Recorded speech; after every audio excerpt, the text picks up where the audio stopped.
Barros, c'est l'heure de votre émission, chers auditeurs et auditrices sur Alliance 92. Pour cette semaine, on va parler d'un sujet qui importe, étant donné que ça marque également l'esprit, l'identité culturelle. Quand il y a création, c'est qu'il y a un auteur. On va parler donc de l'Office malgache des droits d'auteur. On entend souvent parler seulement au niveau des artistes, et pourtant c'est quand même assez vaste comme mission qui est confiée ici à l'OMDA. Et pour cette semaine, on reçoit ici l'un des responsables de cet office, Madame Fiarinana Lady Harris. Bonjour à vous. Bonjour à vous, je vous remercie de me donner la parole. Je tiens à remercier les organisateurs de cette émission et à remercier tous nos auditeurs. Relation de l'OMDA, du créateur et des consommateurs. C'est comment tout ce système qu'on fait? Lorsqu'il y a une œuvre, il y a forcément un auteur derrière cette œuvre-là. Et cette œuvre relève de la propriété de cet auteur. Et cet auteur en question, il nous confie la gestion collective de ses droits en entrant en tant que membre au sein de l'OMDA. Et à partir de là, on pourra effectuer des perceptions concernant les redevances d'auteur auprès des usagers. Les usagers, ce sont les personnes qui profitent, disons, de l'exploitation de l'œuvre. Il y a plusieurs usagers aussi quand même. Oui, il y a plusieurs types d'usagers, à savoir les télévisions, les radios et même les bars et les karaokés. Il y en a énormément. Et c'est à nous, l'OMDA, de leur expliquer les droits d'auteur. Et chaque droit d'auteur mérite paiement de leurs efforts parce que quelque part, il y a de la créativité derrière cette œuvre-là. Beaucoup de travail. Oui.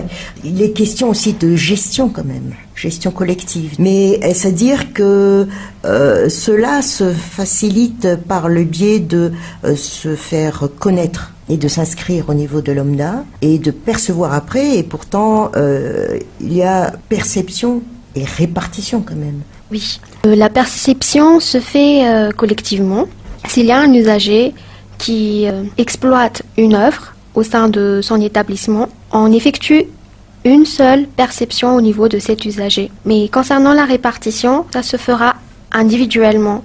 Donc chaque auteur reçoit des droits d'auteur, des redevances d'auteur qui correspondent au nombre de fois où l'œuvre est passée chez l'usager. Comment peut-on définir réellement un auteur au niveau de l'OMDA? Un auteur, c'est la personne qui conçoit, en général tout seul, l'œuvre en question. Il part de son inspiration, mais ce qui compte, c'est qu'il le fixe sur un support. Et c'est le support que la loi protège. Par exemple, si c'est une chanson, il faudra le fixer sur un CD. Si c'est une peinture, il faudra le fixer sur un tableau. Et ainsi de suite. Mais ça, c'est l'auteur. Mais on parle par exemple de musique, compositeur, chanteur, toutes ces catégories. Est-ce qu'ils ont droit à percevoir aussi? Au sein de l'OMDA, nous classifions les catégories d'œuvres en 5. Il y a la catégorie audiovisuelle, littéraire, dramatique, figuratif, audiovisuel. Si vous faites partie de ces auteurs-là, vous avez des droits. Il faudrait vous informer auprès de notre office qui est super accueillant pour vous expliquer vos droits et vous aider à les gérer. Les rémunérations dépendent du nombre de fois où l'œuvre est passée, par exemple, à la télévision. Si votre œuvre passe très souvent, vous obtenez une redevance conséquente. Si ça ne passe pas assez, c'est pareil. En tant que créateur, comment puis-je protéger mon œuvre? Oui, en tant que créateur, oui. Pour protéger votre œuvre, nous vous conseillons de vous envoyer ce qu'on appelle l'enveloppe solo. Cette enveloppe contient votre œuvre, vous l'envoyez par pli recommandé à vous-même et vous n'ouvrez pas le pli. Et ce faire pour vous donner un début de protection, c'est à partir de là que vous vous protégez vous-même. S'il y a un litige au niveau du tribunal, vous pouvez vous prévaloir de votre œuvre en emmenant ce pli et on l'ouvrira devant les juges. Et là, on pourra prouver que vous êtes détenteur de l'œuvre. Et on pourra vérifier chronologiquement que vous l'avez eu avant la personne qui voudrait être le propriétaire de l'œuvre. L'Office, est-ce qu'elle est représentée dans toutes les régions, provinces, étant donné que ce ne sont pas les supports de diffusion, par exemple, ou d'activités qui manquent, avec le grand nombre d'artistes? L'OMDA couvre la totalité du territoire malagasy. Grâce à ses agences au niveau des provinces, nous pouvons contrôler l'utilisation des œuvres au niveau des provinces. Et nous avons également des représentants pour faciliter cette gestion au niveau du territoire. Et le nombre d'artistes, tout compte fait, qui sont membres de l'OMDA, est-ce que le nombre est quand même conséquent aussi ou Nous avons 7 532 adhérents à l'heure actuelle et 93 490 œuvres déclarées. Il y a quand même certains auteurs qui ne se rendent pas compte de leurs droits et ils ne viennent pas déclarer leurs œuvres au niveau de l'OMDA. C'est ce qu'on appelle les œuvres ayant des propriétaires inconnus. Voilà. Et qu'est-ce qu'on en fait alors Dans ce cas, on les classifie quand même dans la répartition. On sait qu'à telle heure, cette œuvre est passée, mais on n'arrive pas à tracer qui est le propriétaire. Et on garde dans nos fichiers. Et si la personne, en 1992, a eu cette œuvre passée à la radio, par exemple, cette personne, même si elle arrive en 1997, elle percevra les droits équivalents de 1992 à 1997. Parce qu'on les a dans nos fichiers. Ça ne se perd pas. Mais dites-moi, de ce fait, comment donc sensibiliser les artistes, puisque vous dites vous-même que parfois il y a des artistes qui ne savent pas qu'ils peuvent s'inscrire. Pour vous conseiller, je vous recommande de venir auprès de l'OMDA, vous informer sur vos droits. Nous sommes accueillants, nous pouvons vous conseiller en temps et en heure pour tous vos droits et pour que vous puissiez bénéficier de vos droits patrimoniaux en tant qu'auteur. Alors on a parlé d'enveloppe solo, maintenant aussi quelque chose qui est quand même assez nouveau. Les artistes peuvent percevoir une pension. Parmi nos nombreuses innovations au sein de l'OMDA, parce qu'on tient à ce que l'OMDA se développe au maximum, nous avons eu des pensionnaires, nous avons encore des pensionnaires au sein de l'OMDA qui reçoivent leur pension tous les 3 mois. Pour être bénéficiaire de ce régime, il faudrait avoir plus de 60 ans et être 20 ans membre au sein de l'OMDA. Durant ces 20 ans, les auteurs reçoivent des redevances d'auteur et à partir de ces redevances, nous effectuons une retenue qui permet de financer la pension et à partir encore de cette redevance, nous convertissons en points, des points qui permettent d'établir le montant de la pension en question. Ça a été quand même bien réfléchi par rapport aux entrées financières de l'Office. Nous pensons au sein de l'OMDA que du fait du coût de la vie et des réalités économiques, nous pensons toujours au bien-être des auteurs qui sont membres au sein de l'OMDA. Et pour ce faire, pour cette année, nous avons pu convaincre le conseil d'administration d'augmenter de 20 à 25% le taux de ces pensionnaires. Puisqu'on parle toujours d'artistes là, mais ou d'autres créateurs, relations OMDA et le monde extérieur, les autres offices ou coopération, comment ça se passe? Oui, nous avons conclu des accords de représentation réciproque avec les sociétés d'auteurs étrangères. Dans ces accords-là, nous établissons des relations et ces accords nous permettent de gérer ensemble les droits d'auteur, que ce soit au niveau de Madagascar ou dans les pays étrangers. C'est-à-dire, nous pouvons recevoir les redevances d'auteur malgaches ici à Madagascar. Par exemple, nous avons la SACEM en France. La SACEM gère les droits d'auteur dans le territoire français. Mais s'il y a des œuvres malgaches qui sont exploitées en France, ils peuvent nous envoyer les redevances correspondantes ici à l'OMDA et inversement. Et les artistes étrangers aussi, ils peuvent s'inscrire à l'OMDA? Oui, selon le principe de non-discrimination imposé par la Confédération internationale des sociétés d'auteurs, dans laquelle nous sommes membres, nous pouvons recevoir les étrangers en tant que membres au sein de l'OMDA. Il n'y a pas de souci. On ne peut pas empêcher un étranger de devenir membre. Effectivement, nous avons des membres étrangers au sein de l'OMDA actuellement.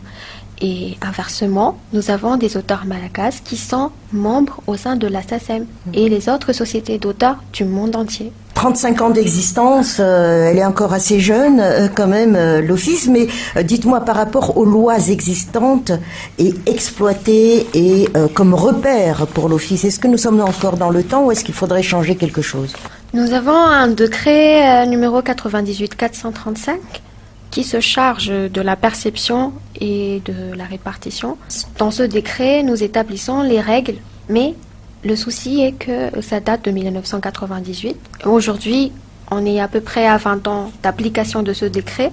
Ce décret ne remplit plus les critères qui correspondent à la réalité des choses, à la réalité économique. Nous avons des termes qui ne correspondent plus aux réalités. Alors nous avons... Il y a déjà un projet quelque part? Nos techniciens se sont proposés de tresser un projet de décret qui attend la validation du ministère de la Culture. Nous avons pu établir ce décret dans les temps. Il est déjà prêt. Il suffit juste de recevoir l'aval de notre ministère pour le publier. Ouais. Nous avons traité avec différents juristes. Nous avons consulté les autres sociétés d'auteurs et nous avons tenu compte des réalités sociales et économiques à Madagascar dans l'établissement de ce projet.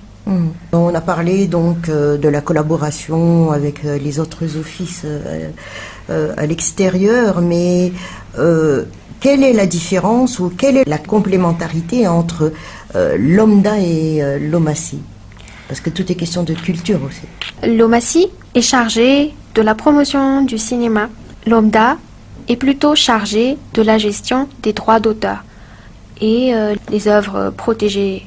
Dans ce contexte, sont composées également du cinéma. Donc le cinéma est une composante des différentes œuvres qui sont protégées par le système de propriété littéraire et artistique. Et pourtant, il y a eu conflit. Le conflit en question, c'est un conflit de texte. Nous avons la loi numéro 94-036 portant sur la propriété littéraire et artistique qui dispose dans son article 124 que seul un organisme public est admis à fonctionner sur le territoire de la République de Madagascar concernant la gestion des droits d'auteur. Donc, ce qui inclut que seul un organisme public peut gérer cela. Et l'organisme en question, c'est l'OMDA. Tout ce qui est droit d'auteur relève de la compétence de l'OMDA. Est-ce que l'on a compris la chose? Il faudrait communiquer aux instances supérieures que l'organisme de perception et de répartition des droits d'auteur, c'est uniquement l'OMDA.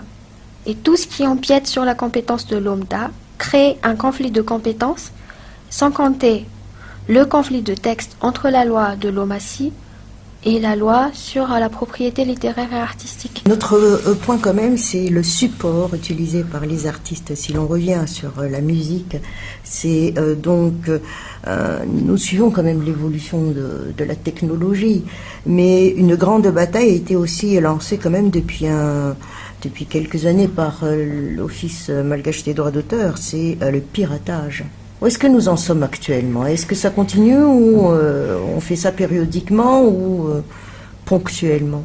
Pour la lutte contre le piratage, nous avons le brigade anti-piratage au niveau du ministère de la Culture et de la Communication. Durant la célébration de ce 35e anniversaire, nous avons eu l'occasion de discuter avec le directeur de la brigade anti-piratage. Il nous a promis de mieux traiter le sujet et de lutter à fond pour protéger les œuvres originales. Quant à nous, au sein de l'OMDA, nous avons un système d'hologramme qui permet de différencier les œuvres originales des œuvres pirates. C'est vraiment l'OMDA qui s'occupe de l'hologramme ou est-ce que l'artiste prend en main aussi? L'artiste, lorsqu'il transpose son œuvre, par exemple dans un CD, il doit passer au sein de l'OMDA pour apposer l'hologramme. Seule l'OMDA est compétente pour apposer cet hologramme. Alors, il y a plusieurs millions d'œuvres quand même à traiter au niveau de l'Office.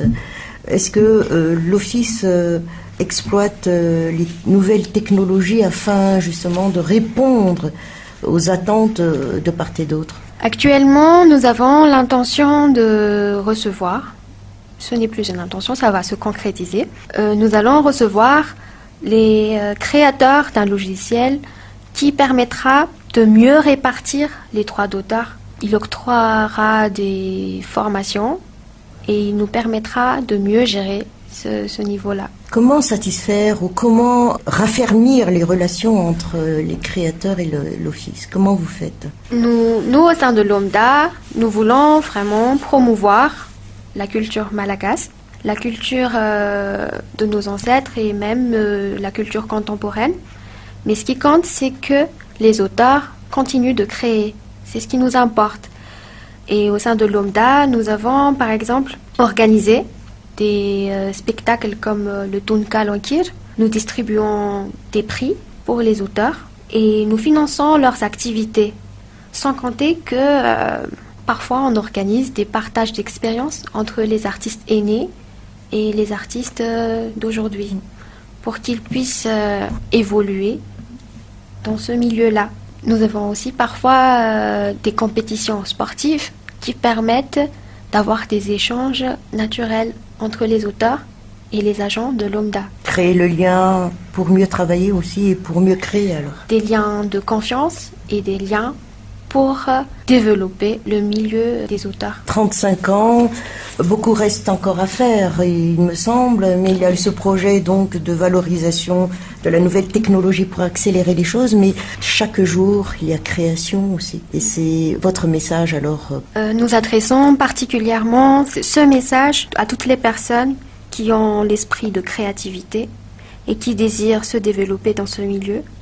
Nous vous conseillons de venir chez l'Office pour approfondir vos droits et pour qu'on puisse vous conseiller sur votre développement en tant qu'auteur. Nous aurons un grand plaisir à vous aider pour votre développement.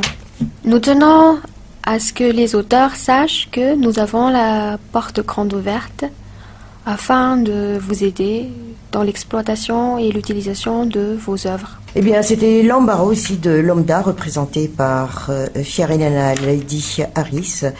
Merci encore à vous et d'aider surtout les artistes à s'intégrer et surtout à faire valoir donc la culture et pas n'importe laquelle, c'est celle du pays. Merci à vous. Je vous remercie également de m'avoir reçu dans votre émission et souhaite que l'émission perdure.